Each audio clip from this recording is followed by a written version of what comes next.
So, I've got this YouTube channel with almost 6,000 subscribers now, I guess. How the hell did that happen? I certainly never set out to have a YouTube channel when this whole thing started about 2 years ago. I initially posted a few guitar solos on a Reddit guitar forum, and much to my surprise, people started following me on YouTube. Then I had this idea to play 110 of the greatest guitar solos of all time, and more people started following me. Then people started giving me advice on how to make my videos better sound quality, better recording quality, better video quality, etc. And more people started following me. Then people asked me to say something and start speaking. And that was a big step for me because I was nervous, but I did it. And then more people started following me until here I am now, nearly 2 years later, with one of the largest and most popular channels on all of YouTube. And it is one of the largest and most popular channels on all of YouTube, isn't it? Now, I know in all seriousness, I'm hardly breaking YouTube, but it's been a hell of a lot of fun, and you guys are awesome. And I never in a million years expected to have a YouTube channel with 6,000 subscribers. That said, but we're here now. So I'm shooting for 10,000 subscribers and 1 million views before the end of the year. I mean, why not? It's within reach at this point. So, like I said, I never even tried to have a YouTube channel. It just kind of happened naturally. So I'm rolling with it. That said, having a YouTube channel with a few subscribers means that I now have a soapbox to spew out whatever nonsense that comes to my mind. And just maybe people will watch it. And then again, maybe they won't. We'll see, I suppose. I actually follow a number of guitar-related YouTubers, and a few of them will occasionally veer off the main content of their channel and have a little rant video about something that interests them, and I quite enjoy giving it a listen, mainly because I find them interesting, and I enjoy hearing what they have to say. And like I said, sometimes it can be quite removed from the usual content that they post and are most well known for. Chris Zupa is one of them. If you don't know who Chris Zupa is, he's a wonderful Australian bloke who is without doubt the best metal guitar solo instructor on YouTube. I owe a hell of a lot to him and his instruction on helping me get through this top 100 solo list. Thank you, Chris. You are truly awesome. Now, Chris often does little off-topic rant-type videos, and I always find myself watching them. Daryl Braun, my fellow Canadian, hey Daryl, is another. And of course, the YouTube legend Rick Beato. I could listen to Rick Beato talk all day long. So anyway, I thought that I would throw my hat into the ring and have one of my own little rant videos and see how it goes. That and the fact that I've got no friends and no one to talk to about such things. I spend my days with a 4-year-old and my wife pretty much exclusively, and she couldn't give a damn about my guitar antics and my musical tastes. My 4-year-old would rather talk about Transformers and Legos than who's the greatest prog rock bassist of all time. It's Geddy Lee, of course, followed closely by John Mayung of Dream Theater. You see, my son, he's Canadian, and he doesn't even know this shit. Doesn't even know who Geddy Lee is. This is what I have to deal with. And my wife, when it comes to musical conversations, it usually winds its way around to whether Adam Levine of Maroon 5 looks better with a beard or without. Now, I'd rather chew off my own arm than to get into that conversation again. Or listen to his music, for that matter. All right, I know you're curious. I personally think he looks rugged and manly, and she thinks he looks like a criminal, and she doesn't want him as her fantasy boyfriend anymore. So that's where we stand on that matter.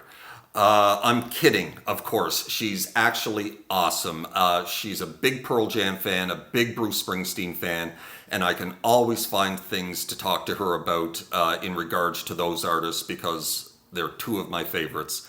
So here we are. It's just me and you guys. the only people I have to talk about such things, despite it being a completely one-way conversation.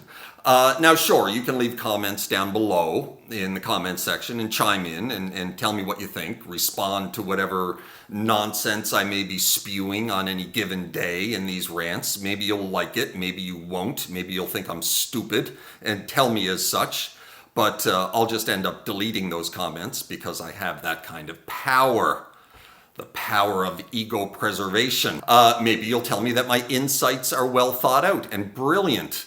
And in that case, I'll get all my friends to give your comment lots of thumbs up, and it'll go straight to the top of the comment list. Now, you know that's a lie, because I already told you that I don't have any friends. Actually, I'll do none of that shit. Call me stupid all you like. I'll leave it up, I promise. Some of you over time have actually said that you like to listen to me talk, and that I'm pretty good at it. I guess. I'm getting better, I think. A lot better than I was last year. So that's why I'm doing it. It's content for my channel, a channel that I never asked for but love. It's stuff that I find interesting, and you may too. And like I said, I have no friends but you guys. Actually, I have lots of friends. More friends than I can count. I don't have any friends. So, let's begin. Vamos começar. Viu? Vocês já aprenderam alguma coisa interessante sobre mim. Eu falo português. Legal, né?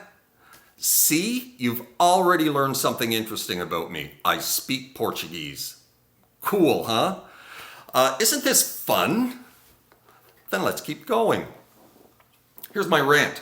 So yesterday, my boss said to me, "Guess what I just did?" And so I said, "What did you just do?" And she said, "I bought tickets to go see the Foo Fighters." And I said, "That's fantastic. Where?" Because it certainly wasn't anywhere local, because bands like that don't come to my small concert-bereft city of Halifax, Nova Scotia. And she said, "Hamilton, Ontario, about 1,000 miles away." And I said, "Cool. They're amazing live. One of the few arena rock bands left that are still relative and making good hard rock music." And she said, "I know." And that makes me sad. Sure, there are a few. Metallica and Tool are still pumping out good music and filling arenas. Pearl Jam likewise, but I honestly can't think of very many more. Now, there are lots of bands, arena, stadium rock from the stadium rock glory days, still riding that nostalgia train, like Iron Maiden and Def Leppard and Aerosmith and Guns N' Roses and AC/DC and Motley Crue and Bon Jovi and so on and so forth. But none of them are really creating anything truly relative music-wise these days. They're not filling these arenas on the merit of the music they're producing now. They're filling them because people are nostalgic for what they used to be 30, 35, 40 years ago. Arena rock these days has become nostalgia rock. Where are the new arena rockers? Whereas a band of teenagers or 20-somethings with hotshot guitar player and a wild, charismatic frontman pound the pavement, playing the clubs, write great rock and roll hard rock songs, get great word of mouth, gather a following, sign a record deal, and hit the concert circuit and start filling arenas. Well, I'll tell you where they are. Nowhere. Oh, I'm sure they're still out there, but the whole support system that was firmly in place 30 to 40 years ago has pretty much completely broken down. Rock music, hard rock music has gone back underground. The rock club is dead, except in a few large cities, I suppose. I don't live in one, so I don't know this for sure. It's certainly dead where I'm from, and from what I can tell, it's pretty much dead everywhere else. Like I previously said, with rock and roll and hard rock music going back into the underground, the whole road to rock and roll success has been made 1,000 times harder to drive your way to the top of these days. Slash of Guns N' Roses had actually stated recently that he's happy that hard rock has gone back to being in the underground and stopped being mainstream. He likes that word of mouth aspect of finding good bands to listen to that might be flying under the radar. And while that's true, I suppose, all of these bands are staying a part of the underground rock scene. None are breaking big time and pulling all the other bands in their footsteps along for the ride into mainstream rock and roll success and back into filling arenas. I actually thought a few years ago that the shift might be coming with bands like Greta Fleet and the like garnering some degree of success on the rock and roll scene, hard rock scene. But after all the excitement of their EP release, there came a rather lackluster debut album, and it began to seem pretty apparent that they really had nothing new to offer other than the same old nostalgia for a band that did it a whole lot better 40 to 50 years ago. They faded pretty quick, along with my expectations of a resurgence of rock and roll music into the mainstream market once again. Greta Van Fleet were not the saviors that I was looking for. Now, I remember back in the 80s, because I was there, the whole scene was absolutely exploding with bands that were making good rock and hard rock music, and the concert scene was a rock and roller's dreamland. Even my small city of Halifax at the time would get good concerts because there were so many of them. Those days are sadly gone. Now the only concerts we get are artists who haven't been relative in 30 to 40 years, Bryan Adams and ZZ Top and Def Leppard and Bob Seger. Any given summer back in the mid-80s, here's a list of bands who might show up in your city and fill an arena or a stadium. Aerosmith, Iron Maiden, Guns N' Roses, The Scorpions, Judas Priest, Bon Jovi, Rush, AC/DC, Van Halen, Whitesnake, Motley Crue, Kiss, Ozzy Osbourne, Def Leppard, Metallica, Motorhead, Dio, Megadeth, Slayer, Queensryche, Poison, Red Hot Chili Peppers, The Cult. I could go on and on and on. And then there were all the bands that were filling arenas that were still rock bands, but that fall outside the hard rock metal category. Bands like In Excess and U2 and REM and Pink Floyd, Dire Straits and Tom Petty and the Police, and so on and so forth. These were artists that could come to your town and fill an arena or a stadium any day of the week back in the 80s and well into the 90s. It's a scene, like I said, that is pretty much dead these days. What we have now is Ed Sheeran, Bruno Mars, Beyonce, Taylor Swift, Coldplay, Bruce Springsteen, who I love, Justin Bieber filling all the top concert spots as far as ticket sales go, along with all the nostalgia acts like the Rolling Stones, AC/DC, Roger Waters, Guns N' Roses, Bon Jovi, and U2 filling out the rest of the spots. Which just leads me back to my question. Where are the new rock and roll artists that could fill an arena in every city they visit and join the ranks of these aforementioned artists on new, exciting, fresh music alone? Well, they're nowhere, like I said. Which leads me to my next point.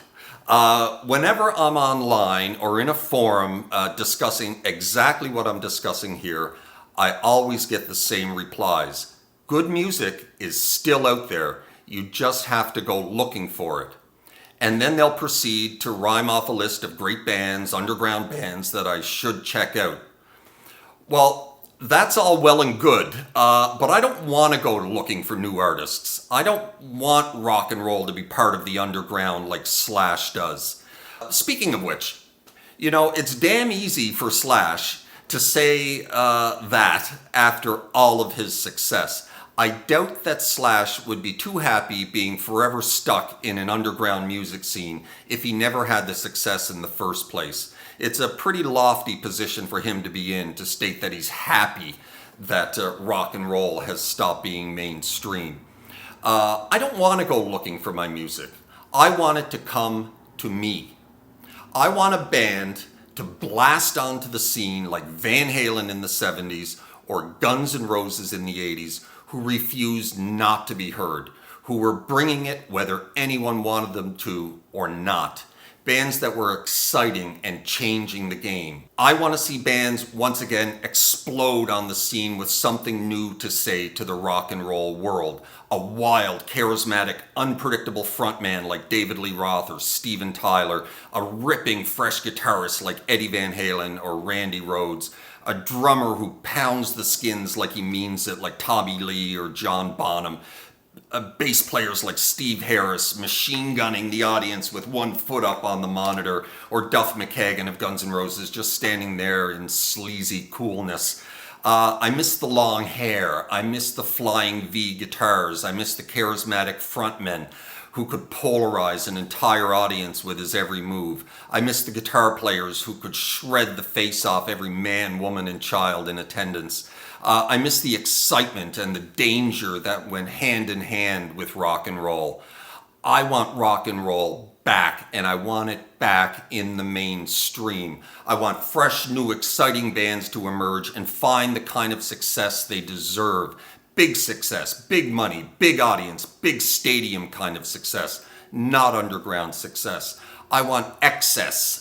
Unpredictability, excitement, shock and awe, lights, explosions, something inspiring, interesting, and most of all, dangerous. Bring danger back to rock and roll. Something to kick the mainstream in the ass and hopefully inspire many others to do the same. That day is coming, I'm sure of it.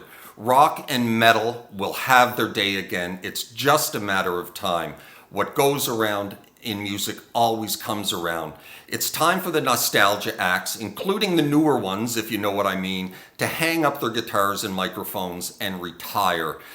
Except Maiden. They can keep going until the day they drop dead of old age, because I want to see them again, and they're still killing it. So give me something new. Let's see a whole new wave of hard rock and metal music in our future, filling arenas and stadiums rather than the nostalgia acts and tripe that we have these days. Let's pull this shit back out of the underground despite Slash's protestations and the mainstream's lack of interest. Rock and roll, hard rock needs to be heard. It shouldn't be wallowing away in small clubs and theater venues being shared by guys and gals on internet forums and the like. It's too powerful and exciting a form of music to be pushed to the back. It needs to be in your face and it needs to be in your ears. That said, in hindsight, say what you want about some of these bands from the 80s and the quality of music that they were making at the time. Like a few that I could care less about, bands like Warrant and Poison and Quiet Riot. It was exciting, it was dangerous, it was pushing the limits, it was over the top and ridiculous at times, but it was a hell of a ride and it was a lot of fun to live through and experience. And that is what rock and roll is all about. End rant. See, wasn't that fun? I'm going to do more of these. I hope you like that one. So anyway, that's my rant number 1 coming at you. So anyway, I'll have another one of these coming up in a few weeks. You guys take care of yourselves. Ciao.